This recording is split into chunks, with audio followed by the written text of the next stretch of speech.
Normally আমরা যখন কোনো ফিগমাতে আসবো তখন কিন্তু আমাদের কাছে এরকম থাকবে, উপরের জিনিসগুলো থাকবে না, এগুলো থাকবে না, শুধু এই তিনটা জিনিস থাকবে, এগুলো যেগুলো ইয়া থেকে আসতেছে, কমিউনিটি থেকে আসতেছে, ফিগমা কমিউনিটি থেকে। সো একটা বেসিক ফিগমা যখন আপনি যখন অ্যাকাউন্ট ক্রিয়েট করবেন, ফিগমার অ্যাকাউন্ট ক্রিয়েট করা আই থিঙ্ক সবাই পারবেন। যদি ফিগমার চাইলে আপনি গুগলও করতে পারেন অথবা ফিগমা অ্যাপ ডাউনলোডও করতে পারেন। ফিগমা অ্যাপ ডাউনলোড করার জন্য ফিগমাতে গুগলে গিয়ে ফিগমা ডাউনলোড লিখতে পারেন, অথবা এখান থেকে গেট ডেস্কটপ অ্যাপ, হ্যাঁ, এখান থেকে আপনি ফিগমা অ্যাপটা ডাউনলোড করতে পারেন, যেটা আপনার ব্রাউজার বাইরে গিয়ে আপনি অ্যাক্সেস করতে পারবেন। ডিরেক্টলি ধরেন যে আপনি যেরকম ইলাস্ট্রেটর, ফটোশপ ওগুলো যেরকম করেন, এটা তো এরকম কাজ করতে পারবেন, একটা ডিরেক্টলি সফটওয়্যার ওপেন হবে। সো আমরা যখন নিউ একটা অ্যাকাউন্ট যখন আপনি ক্রিয়েট করবেন, তখন আপনার অ্যাকাউন্টে এরকম থাকবে, ব্ল্যাঙ্ক থাকবে। যখন আপনি প্রজেক্টে কাজ করবেন, প্রজেক্ট ওয়াইজ জিনিসটা নিচে নামতে থাকবে। আর বিভিন্ন ধরনের এখানে আপনার আলাদা আলাদা টিম ক্রিয়েট করতে পারবেন, টিমগুলো এখানে থাকবে, যতগুলো টিম ক্রিয়েট করবেন। এবং কোনোটা যদি আপনার স্টার মার্ক দেওয়া থাকে, সেটা আপনার এখানে থাকবে। কোনো প্রজেক্ট যদি আপনার স্টার মার্ক দেওয়া থাকে, সেটা এখানে শো করবে, হ্যাঁ। এরপর হচ্ছে যে এখান থেকে আপনি বেসিক কিছু জিনিস পাবেন, আপনার নাম টাম চেঞ্জ করতে পারবেন, থিম চেঞ্জ করতে পারবেন, এইগুলো বেসিক জিনিস, এগুলো এখানে এরকম দেখানোর মতো কিছু নয়। তারপরে সেটিংসে গেলে কিছু জিনিস থাকে, যেমন আপনি প্রোফাইল চেঞ্জ করতে পারবেন, আপনার নামটা চেঞ্জ করতে পারবেন, ইমেল চাইলে চেঞ্জ করতে পারবেন, বাট চেঞ্জ না করাটা ভালো। আপনার যদি ফিগমার যদি কোনো সাবস্ক্রিপশন নিতে হয়, সেটা নিতে পারবেন। এরপরে হচ্ছে যে এই যে থিমটা এখান থেকে চেঞ্জ করতে পারবেন, টু স্টেপটা অন করতে পারবেন, এখান থেকে টু স্টেপ ভেরিফিকেশনটা অন করে দিন। কই টু স্টেপটা, এটা মেবি নোটিফিকেশন সিকিউরিটিতে মধ্যে আছে, হ্যাঁ। টু স্টেপ ভেরিফিকেশন, এই যে টু স্টেপ ভেরিফিকেশনটা অন করে দিন, তাহলে অ্যাকাউন্ট মানে নেওয়ার কোনো প্রবলেমটা ফেস করতে হবে না। সো আমি আমার অ্যাকাউন্টে যাই, আমার অ্যাকাউন্টে নর্মালি আমার যতগুলো প্রজেক্টে কাজ করা হয়েছে বা কাজ করি, সবগুলো প্রজেক্ট এখানে থাকে। আমার কিন্তু অল তিনটা টিম ক্রিয়েট করা, একটা হচ্ছে যে অল প্রজেক্ট, এটার আন্ডারে আমার সব এভরিথিং, আমি কোনো কাজের প্র্যাকটিস করি অথবা যা করি সব কিছু এখানে দেয়া। আর আমার যেগুলো প্রজেক্ট নিয়ে কাজ করি, সেগুলো আমার এই টিমে রাখা। আর এই টিমটা শুধু ওই যে একটা প্রজেক্টে কাজ করছিলাম নিরাপত্তা ওই ইয়াতে, হ্যাঁ। সো আমরা যখন একটা অ্যাকাউন্টে আসবো, আমরা যখন একটা কোনো ফিগমা অ্যাকাউন্টে আসবো, সো আমাদেরকে এই জিনিসগুলো তো বলছিলাম। আপনি নর্মালি যখন কোনো প্রজেক্টে থাকবেন, যে কোনো টিমে থাকবেন, তখন আপনার এখানে ড্রাফটে থাকবে। আপনি রিসেন্টে থাকলে আপনার রিসেন্ট যে প্রজেক্টগুলো নিয়ে কাজ করছেন সেগুলো শো করবে। ড্রাফটে থাকলে আপনার এই প্রজেক্টের আন্ডারে যেগুলো প্রজেক্ট, মানে এই টিমের আন্ডারে যে প্রজেক্টগুলো, সেগুলো এখানে ড্রাফটের মধ্যে শো করবে। আর যেই প্রজেক্টটাকে আপনি ট্রাশে রাখতে চান, সেটাকে আপনি মুভ করলে ট্রাশে চলে যাবে। যেমন ফর এক্সাম্পল আমি যদি এটাকে ট্রাশে রাখতে চাই, এই যে মুভ টু ট্রাশ, এটা এখানে চলে যাবে, এটা এখানে থাকবে না, মানে এই টিমের আন্ডারে এই প্রজেক্টটা থাকবে না, ট্রাশে চলে যাবে। আমি যদি ট্রাশে যাই, এই যে প্রজেক্ট এখানে পাচ্ছি। সেমভাবে এরকম আপনি প্রত্যেকটা জিনিস, আপনি যখন টিমের আন্ডারের থেকে প্রজেক্টে কাজ করতে চাবেন, তখন ড্রাফটে থাকবেন। আর যখন একসাথে অনেকগুলো প্রজেক্টে কাজ করতেছেন, মানে টিম ভেদাভেদ করতেছেন না, তখন আপনি রিসেন্টে গিয়ে রিসেন্টে রেখে দেন আপনি অল প্রজেক্টগুলো পাবেন যেগুলো রিসেন্টলি কাজ করছেন, সেগুলো আপনার এখানে শো হবে। সো রিসেন্টলি থাকুক আর ড্রাফটে থাকুক, এটা নিয়ে এত প্যারা খাওয়ার কিছু নাই, এটা কাজ করতে করতে ইউজ টু হয়ে যাবে এটার সাথে। আর ফিগমাতে খুব রিসেন্টলি কয়েকটা আপডেট আসছে, সেটা আমরা পরে দেখব। যেমন আগে আমরা কি হয়তো ফিক্সেম সম্পর্কে তো মনে হয় আমাদের আইডিয়া আছে, ইউএক্সের জন্য আমরা যখন কাজ করি ফিক্সেম, না থাকলেও আমরা এটা নিয়ে আলোচনা করব, ফিক্সেমের বিষয় নিয়ে পরবর্তীতে আলোচনা করব। এখানে স্লাইড আছে, আপনি চাইলে প্রেজেন্টেশনের জন্য স্লাইড করতে পারেন। আর ফিগমাতে একটা বাজ একটা অপশন আসছে, এগুলা এটা খুবই আপডেট একটা জিনিস।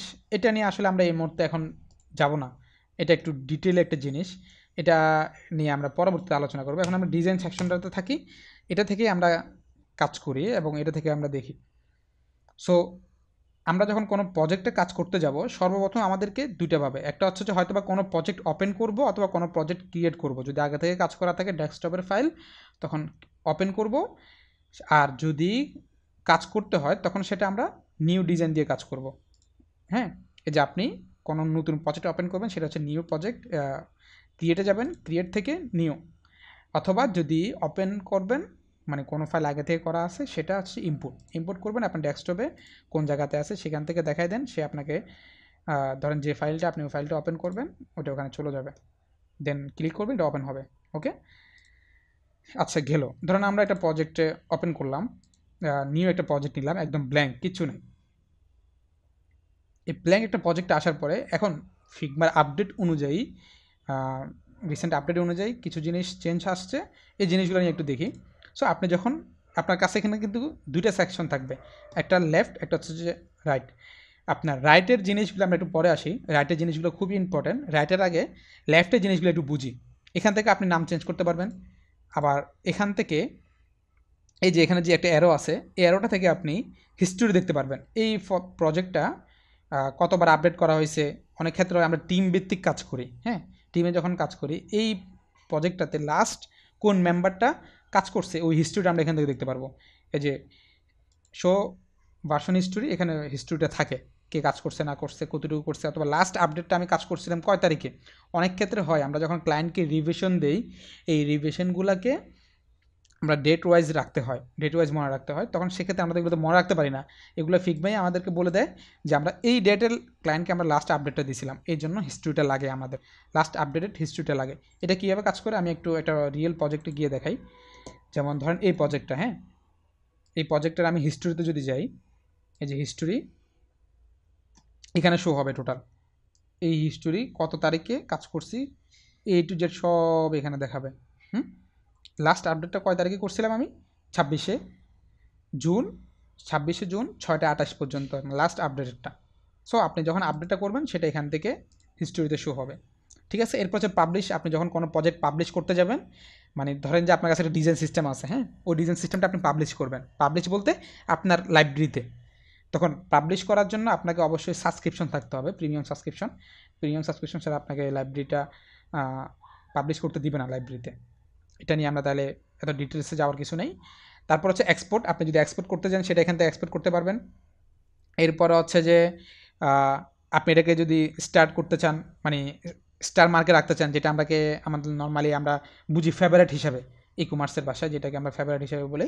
আপনি যদি স্টার্ট করতে চান স্টার রেখে দিতে পারেন, অথবা ক্রিয়েট বাঞ্চ। এগুলো আসলে এত ডিপে এখন যাওয়ার দরকার নেই, এগুলো আস্তে আস্তে আমরা জানবো।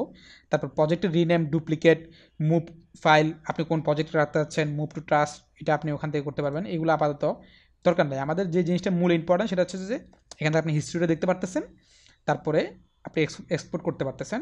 আর ব্রাঞ্চ টাস এগুলো যেগুলো আছে এগুলো সব আপাতত আমরা এখন এগুলোতে ডিপলি না যাই, আস্তে আস্তে এগুলো আমরা জানবো। আর প্রজেক্টের নাম ধরেন যে আমি এখানে দিলাম ডেমো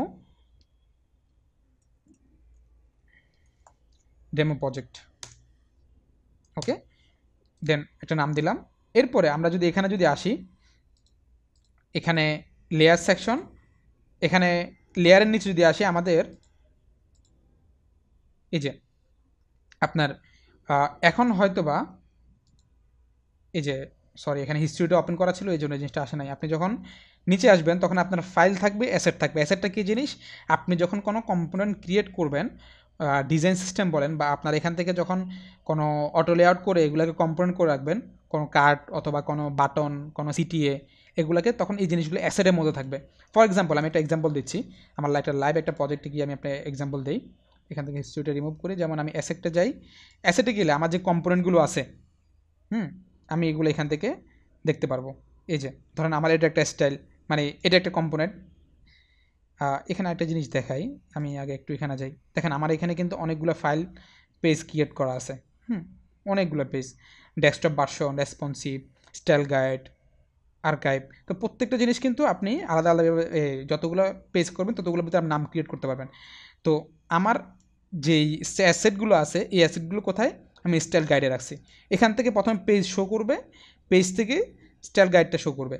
যেমন আমি পেজের নাম দেওয়া আছে স্টাইল গাইড ওপেন করি, এখানে আমার যতগুলো অ্যাসেট আছে সবগুলো এখানে শো করতেছে। ফর এক্সাম্পল আমার যদি ধরেন যে সিটিএ নিয়ে কাজ করার প্রয়োজন হয়, বাটন নিয়ে কাজ করার প্রয়োজন হয়, আমি জাস্ট এখান থেকে একটা বাটন নিয়ে আসি আয়না, দেন এখানে একটু চেঞ্জ করি।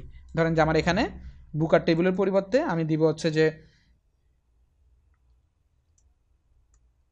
ক্রিয়েট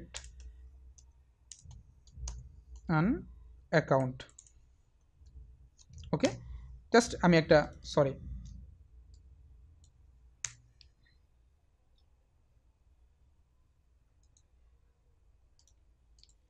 জাস্ট এরপরে আমি বারবার একটা বাটন ক্রিয়েট করতে হচ্ছে না, কারণ একবার ক্রিয়েট করে রেখে আমি কম্পোনেন্ট করে রাখছি, এটা আমার অ্যাসেটের মধ্যে আছে। সো প্রত্যেকটা জিনিস আপনি অ্যাসেটের মধ্যে পাবেন যেগুলোকে আপনি কম্পোনেন্ট হিসাবে ক্রিয়েট করে রাখবেন, হ্যাঁ। সো আমরা ওই হিসাবে দেখব আমাদের সব কিছু অ্যাসেটের মধ্যে থাকবে। আর ফাইল কি, ফাইলের মধ্যে আপনার যতগুলো পেজ থাকবে, যতগুলো সেকশন পেজ ক্রিয়েট করতেছেন আপনি, সব পেজগুলো এখানে থাকবে এবং লেয়ারগুলো আপনার এখানে থাকতেছে।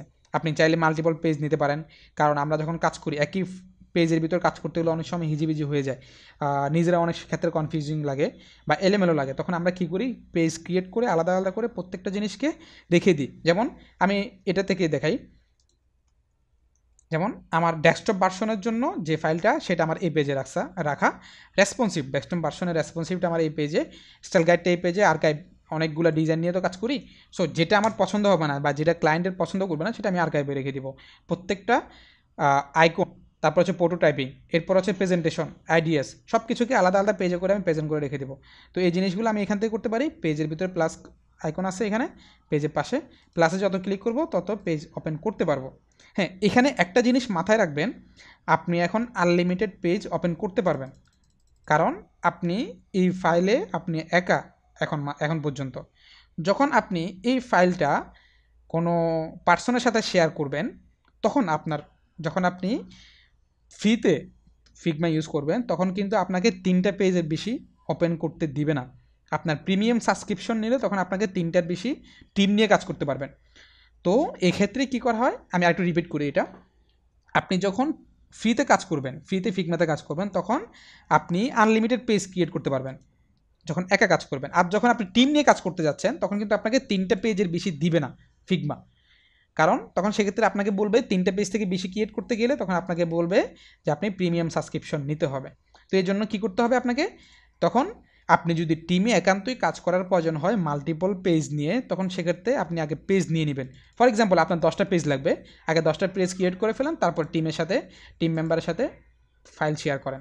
ওকে, এই জিনিসটা এখন আপাতত না বুঝলেও সমস্যা নাই, মাথার উপর দিয়ে গেলেও আপাতত একটু হোল্ডে রাখেন যে এতটুকু যে জিনিসটা আপনি যখন কাজ করবেন তখন যে কোনো ফাইল ওপেন করবেন, একসাথে ট্রাই করবেন একসাথে 5টা 6টা 7টা 10টা পেজ নিয়ে রাখতে। কারণ আপনার যদি কোনো কারণে যদি এই ফাইলটা যদি ক্লায়েন্টের সাথে অথবা আপনার টিম মেম্বারের সাথে যদি শেয়ার করার প্রয়োজন হয়, তখন কিন্তু আপনি পেজ ক্রিয়েট করতে পারবেন না।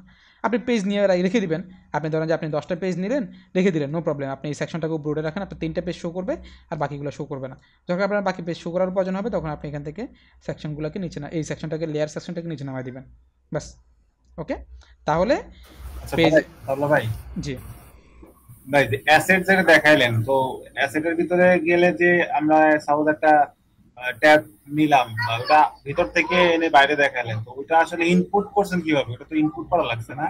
হ্যাঁ, এটার জন্য আগে আমাদের ডিজাইন সিস্টেম ক্রিয়েট করতে হবে। ওটা আমরা প্রসেসে যখন ওটার টপিক আসবে তখন আমরা দেখব ডিজাইন সিস্টেমের মধ্যে কম্পোনেন্টগুলো কীভাবে করবো। আপনি যে জিনিসটা কম্পোনেন্ট আকারে ক্রিয়েট করবেন সেটাই কিন্তু আপনার অ্যাসেটের মধ্যে থাকবে। হ্যাঁ, ওই জিনিসটা মাথায় রাখতে হবে। ওকে, ওকে ভাই, ঠিক আছে। আচ্ছা, এরপরে হচ্ছে যে এখানে তো লেয়ার নর্মালি অ্যাজ ইউজুয়াল আমরা সবাই বুঝি, আপনি যতগুলা ফাইল সেকশন নেবেন, যতগুলো আর্টবোর্ড নেবেন বা যতগুলো জিনিস নেবেন অ্যাসেট এখানে আনবেন, ততগুলো এখানে কিন্তু ফ্রেম শো করবে। সেটা আপনার ফ্রেম হতে পারে অথবা সেকশন হতে পারে, ইমেজ হতে পারে বা কোনো শেপ হতে পারে, যাই কিছু নেন না কেন প্রত্যেকটা জিনিস এখানে কিন্তু শো করবে। এটা হচ্ছে লেয়ার। এরপরে আমি যদি ডান পাশে আসি, দেখেন এখন ডান পাশে কিন্তু কিচ্ছু নাই, জাস্ট ডিজাইন।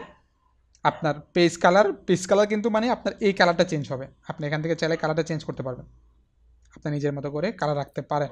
আব্দুল্লাহ ভাই, জি ভাইয়া, পেজ যেগুলা পেজ অপশন যে ইয়েগুলা যেমন 1 2 3 পেজ যেগুলো আছে এগুলার এখানে ক্লিক করেন তো হ্যাঁ, আরেকবার ক্লিক ওখানে ওখানে হ্যাঁ। তো পেজ এগুলা স্পেসিফিক ভাবে কোনগুলারে মেইন করতেছে, মানে কোন ইয়েটারে মেইন করতেছে পেজ একটু মানে ইয়ে করেন, আপনার জুম আউট কিন্তু করেন। প্রত্যেকটা জিনিস কিন্তু আলাদা আলাদা পেজ। আপনার এই পেজ ধরুন যে এই পেজ 1, যেমন আমি কিন্তু হ্যাঁ 9 পেজের মধ্যে কালার চেঞ্জ করছি। 9 নাম্বার যে পেজটা আছে এই পেজের মধ্যে আমি যা ডিজাইন করব, এই ডিজাইন হ্যাঁ। কিন্তু আপনার পেজ 1-এ থাকবে না। ও আচ্ছা আচ্ছা আচ্ছা, হ্যাঁ ওকে, হ্যাঁ ভাইয়া, আমি এটা বুঝছি, একটু জি জি জি আরেকটু বুঝছি। ইজিলি হ্যাঁ এক্সাম্পল দিই, লাইভ এক্সাম্পল দিই, তাহলে আপনি বুঝতে পারবেন। যেমন আমি যদি ডেস্কটপ ভার্সন, আমার ডেস্কটপ ভার্সনের ভিতরে ডেস্কটপের যেই সেকশনটা সেটা শো করতেছে, রাইট? আমি যদি স্টাইল গাইডের মধ্যে যাই, আমার এখানে কিন্তু আর কিছু নেই। আর কিছু আছে? নাই। আমি যদি না না স্টাইল গাইডের না। মধ্যে যাই, তখন আমার স্টাইল গাইডের যতগুলো স্টাইল গাইড আছে, আমি যতগুলো কম্পোনেন্ট বলেন, যেমন আমি এখানে দেখেন টাইপোগ্রাফি স্টাইলগুলো আমি সিলেক্ট করে রাখছিলাম। তারপরে কালার প্লেট কী কী কালার থাকবে সেটা সিলেক্ট করে রাখছিলাম। বেসিক কয়েকটা সিটিএ কম্পোনেন্ট আকার করে রাখছিলাম, সিটিএ বলেন কাট বলেন, যেগুলো এগুলো হচ্ছে কাট আর এগুলো হচ্ছে সিটিএ, এগুলোকে আমি কম্পোনেন্ট করে রাখছিলাম। এটা হচ্ছে আমার মাউসের কিছু সেকশন, এই মাউসের হোভারিংয়ের জন্য এগুলো কিছু করা। সো এই বেসিক কয়েকটা জিনিস আমি কম্পোনেন্ট করছিলাম, সেটা আমার স্টাইল গাইডের মধ্যে। আমার ডেস্কটপ ভার্সনের সাথে কিন্তু স্টাইল গাইড কিন্তু টোটালি কোনো মিল নেই। ওকে, ওই পেজ ডেস্কটপ ভার্সন ইয়া নিয়ে ফাইলটা নিয়ে স্টাইল গাইড, সম্পূর্ণ স্টাইল গাইড ফাইল নিয়ে সেমভাবে আর্কাইভে যদি যাই, যেমন আমার কিছু ডিজাইন আর্কাইভে আসছে যেটা ক্লায়েন্ট পছন্দ করে না, সেটা আমি আর্কাইভে রেখে দিছি। যেমন এই ডিজাইনটা, এই ডিজাইনটা ক্লায়েন্টের পছন্দ হয় নাই, সেটা আমার, এটা কিন্তু একটা ওই সেম ডিজাইনটাই হুবহু করা, হ্যাঁ, জাস্ট ক্লায়েন্ট পছন্দ করা নাই বিধায় এটাকে আমি আর্কাইভে রেখে দিয়েছি, মানে এটা সেভ আছে, বাট এটা আমি ডিলিট করি নাই। আর আমার অরিজিনাল ফাইলের সাথে এটা গিয়ে বাধা বিঘ্ন করতেছে না।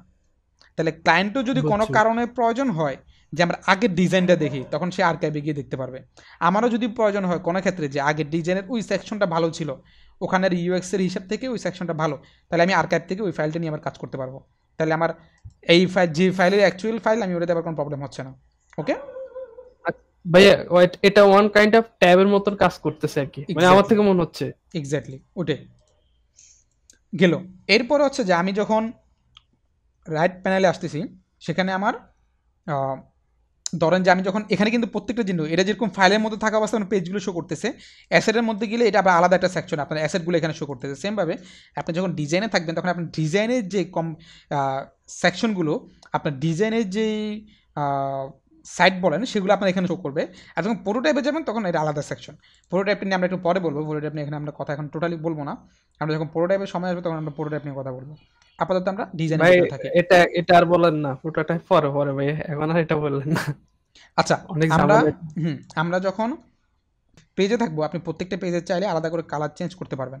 দেখেন, ধরেন আমার যদি হোয়াইট কালার, আপনি যেমন আমি ডার্কে পছন্দ করি, কাজ করতে আমার পছন্দ, আমার ডার্কে ভালো লাগে, সো আমি ডার্কে রাখলাম, ডার্কের হোয়াইটের পরিবর্তে ডার্কে রাখলাম।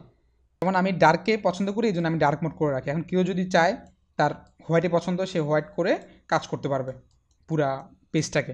এখন কথা হচ্ছে যে তাহলে তো আমার এই পেজগুলা এগুলা তো ডার্কে আছে, এগুলো তো হোয়াইট হয় নাই। এটা আপনি ওই যে শুরু থেকে সেটিং থেকে দেখালাম না, থিম চেঞ্জ করবেন, ওখান থেকে আপনি থিমটা চেঞ্জ করতে পারবেন, তখন এটা হোয়াইট হয়ে যাবে। সো আপাতত আমার যেভাবে ছিল আমি ওভাবেই রাখি, কারণ আমার ডার্কে পছন্দ। হ্যাঁ, সো আমি ডার্কে রাখলাম। এরপর হচ্ছে যে নিচে যদি আসে, এখানে ভেরিয়েবল আছে, ভেরিয়েবল নিয়ে আমরা পরবর্তীতে কথা বলবো। এখানে স্টাইল আছে। এই স্টাইলটা কী জিনিস? স্টাইলে যখন আপনি ক্লিক করবেন, তখন আপনার এখানে 4টা জিনিস ওপেন হচ্ছে। একটা হচ্ছে টেক্সট, হচ্ছে কালার, ইফেক্ট, গ্রিড। হ্যাঁ, এটাকে লেআউট গাইড বলা হয়, আপনি গ্রিডও বলতে পারেন, নো প্রবলেম। সো স্টাইলের প্রত্যেকটাকে আপনি আলাদা ইন্ডিভিজুয়ালি ধরে কিন্তু আপনি কাজ করতে হবে। টাইপোগ্রাফি স্টাইল আপনাকে অবশ্যই ডিফারেন্ট, আপনার প্রজেক্ট অনুযায়ী আপনি কাজ করতে হবে। আপনার যদি অ্যাপের জন্য হয়, তখন সেক্ষেত্রে আপনার টাইপোগ্রাফি স্টাইল এক টাইপের থাকতে পারে। আর যদি ওয়েবের জন্য হয়, তখন টাইপোগ্রাফি স্টাইল, আপনার ফন্ট সাইজ বলেন বা আপনার ফন্ট হেডিং বলেন, লাইন স্পেসিং বলেন, সব কিছু কিন্তু আপনাকে এই জিনিসগুলো মেনটেন করতে হবে। ওই হিসাবে কিন্তু আপনার ডিজাইন সিস্টেম, মানে টাইপোগ্রাফির যে স্টাইল থাকে, সেটা আপনার চেঞ্জ হবে। কালার, এটা ডেফিনেটলি আপনাকে কালার ফিক্স থাকতে হবে, ব্র্যান্ড কালার, সাপোর্টিং কালার, তারপর হচ্ছে ন্যাচারাল কালার, অথবা আপনার ডার্ক মোড অথবা লাইট মোড, ওই জিনিসগুলো আপনাকে এখান থেকে ঠিক করতে হবে। এবার ইফেক্টসের ক্ষেত্রে এই কিছু থাকতে পারে, শ্যাডো অথবা ব্লার কোনো জিনিস, ওই জিনিসগুলা। এরপর হচ্ছে গ্রিড হচ্ছে যে আমরা ওই যে রুলারের মতো যেটা কাজ করে, আপনি নর্মালি বুঝবেন যখন আপনার একটা ওয়েবসাইট ডিজাইন করবেন, তখন আপনাকে ওয়েবসাইট ডিজাইন করার সময় কিন্তু গ্রিড মেনটেন করতেই হবে। গ্রিড মেনটেন করা ছাড়া কিন্তু আপনি ওয়েবসাইট ডিজাইন করতে পারবেন না। কোন গ্রিডে কাজ করছেন ওই হিসাব করে কিন্তু ডেভেলপার কিন্তু আপনার কাজটা দেখবে, মানে কাজটা সে ডেভেলপ করবে। সো আপনাকে অবশ্যই গ্রিডটা মেনটেন করতে হবে। তো প্রত্যেকটা জিনিস আপনি কিন্তু বারবার পেজে গিয়ে নতুন যখন প্রজেক্টে কাজ করবেন, বারবার কি সাজাবেন না, আপনার একবারেই সাজাই ফেলবেন, পরবর্তীতে জাস্ট শুধু ওখানে গিয়ে কপি পেস্ট করবেন। আমরা যখন রিয়েল টাইম প্রজেক্টে যখন কাজ করবো স্টাইল নিয়ে, তখন এই জিনিসগুলো আমরা ইজিলি আরও বুঝতে পারবো। সো স্টাইলের বিষয়টাগুলো ডেফিনেটলি এক্সপোর্টের জিনিসটা আমরা আরও ভালো করে জানি। কোনো একটা সেকশন অথবা কোনো ফ্রেম অথবা কোনো ইমেজ বা আইকন বা ইন্ডিভিজুয়াল কোনো একটা পেজ যদি আমরা এক্সপোর্ট করার প্রয়োজন হয়, সেটাকে আমরা এক্সপোর্ট করতে পারবো। এক্সপোর্টের প্লাসের মধ্যে ক্লিক করলে এখানে কয়েকটা জিনিস আছে। 1x, আপনি যদি 1x এর মধ্যে থাকেন, এগুলো তো আসলে বোঝানোর মতো কিছু নেই, সবাই বুঝবেন যে 1x, 1.5x, 2x, 3x, 4x, আপনার যতটুকু বড় প্রয়োজন হয় রেজুলেশন, সেখানে আপনি এটা বাড়াইতে পারবেন। এরপর হচ্ছে যে আপনি এখান থেকে জেপিজি চাচ্ছেন না পিএনজি চাচ্ছেন না এসবিজি চাচ্ছেন না পিডিএফ চাচ্ছেন সেটাও আপনি এখান থেকে দেখতে পারবেন। এরপরে এখান থেকে জিনিসগুলো আচ্ছা এগুলো দরকার নাই, দেন আপনি সিলেক্ট করে দিলেন কথার কথা। ফর এক্সাম্পল আমি একটা সেকশন ধরলাম, একটা ফ্রেম নিলাম, এই ফ্রেমটা আমি এক্সপোর্ট করব। হ্যাঁ, এক্সপোর্টে যাই, এক্সপোর্ট, এটাকে আমি সেভ দেবো পিএনজি আকারে। দেন এখানে ফ্রেমের নাম দিতে পারি, এগুলো আমরা পরে দেখতেছি। দেন এক্সপোর্টে গেলাম, যাওয়ার পরে এটা ফাইলটা ইমেজ আকারে এক্সপোর্ট হয়ে গেল। কেন হচ্ছে এটা কিন্তু পিএনজি দেখাচ্ছে, হ্যাঁ কেন আমি এখানে পিএনজি সিলেক্ট করছি এই জন্য। যদি আমি জেপিজি সিলেক্ট করতাম তাহলে আমাকে জেপিজি শো করাইতো। ওকে, সো আমার এই ছিল জাস্ট একদম খুব বেসিক আলোচনা, যেটা আমাদের আমি এখনও কিন্তু নিচে টুলবার নিয়ে আলোচনা করি না। টুলবার ছাড়া আমার দুই পাশে যে প্যানেল আছে এই প্যানেল নিয়ে বেসিক আলোচনা। দেন এখানে আরও একটা জিনিস বাকি আছে, সেটা হচ্ছে যে আপনি এখান থেকে জুম ইন জুম আউটটা করতে পারতেছেন। জুম ইন কত পার্সেন্ট করতে পারতেছেন সেটা এখান থেকে আপনি দেখতে পারবেন A to Z। এখানে আরও কি যদি নিচে আসি কয়েকটা জিনিস, যেমন এখানে কয়েকটা জিনিসের মধ্যে কিন্তু আপনার টিকমার্ক দেওয়া আছে। এগুলা কি আমি জাস্ট ছোট্ট একটা জিনিস দেখাই, যেমন আমার এখানে রুলারটা ওপেন করা আছে। আপনি যদি রুলারটাকে টিকমার্ক যেটা আছে টিকমার্কটা যদি উঠে দেন আপনার রুলারটা ওপেন হয়ে উঠে যাবে। সেমভাবে আমার এখানে মাল্টিপল কার্সার দেয়া, মাল্টিপল কার্সারের মধ্যে সিলেক্ট দেয়া। এখন মাল্টিপল কার্সার কী জিনিস, আমরা যখন একটা টিমে কাজ করি তখন কিন্তু যতজন এই টিমের ভিতরে ঢুকবে ততজনের মাউসের কার্সারটা শো করবে। তখন এই জিনিসটা কনফিউজিং হয়। ধরেন যে আপনি একটা স্ক্রিনে কাজ করতেছেন, আপনার পাশের স্ক্রিনে আপনার টিম মেম্বার কাজ করতেছে, তখন সেক্ষেত্রে কী হয়, দুইটা স্ক্রিন একসাথে থাকলে দুইটা মাউস একসাথে কার্সার থাকলে নিজের কাছে বোরিং ফিল হয়, অনেক ক্ষেত্রে হয়। তখন আমরা সেই কী করি, এখানে মাল্টিপল কার্সারে জিনিসটা উঠাই দিই। তারপর হচ্ছে কমেন্ট আছে, আপনাকে ক্লায়েন্ট বলেন অথবা আপনার টিম লিডে যদি আপনাকে কোনো কমেন্ট করে দেয়, যখন কোনো কমেন্ট করবে ওই কমেন্টটা এখানে শো করে। যেমন আমি এখানে লিখলাম, কিছু একটা লিখলাম, হ্যাঁ এই কমেন্টটা এখানে শো করবে। কমেন্টটা হয় নাই, কিছু একটা লিখলাম,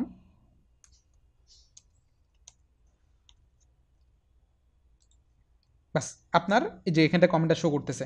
এখন আমি যদি এখান থেকে যদি কমেন্টটাকে যদি আমি কমেন্টের যে ইয়াটা চেকটা আমি উঠে দিলে এই কমেন্টটা শো করবে না, কমেন্টটা এখন হাইড করা।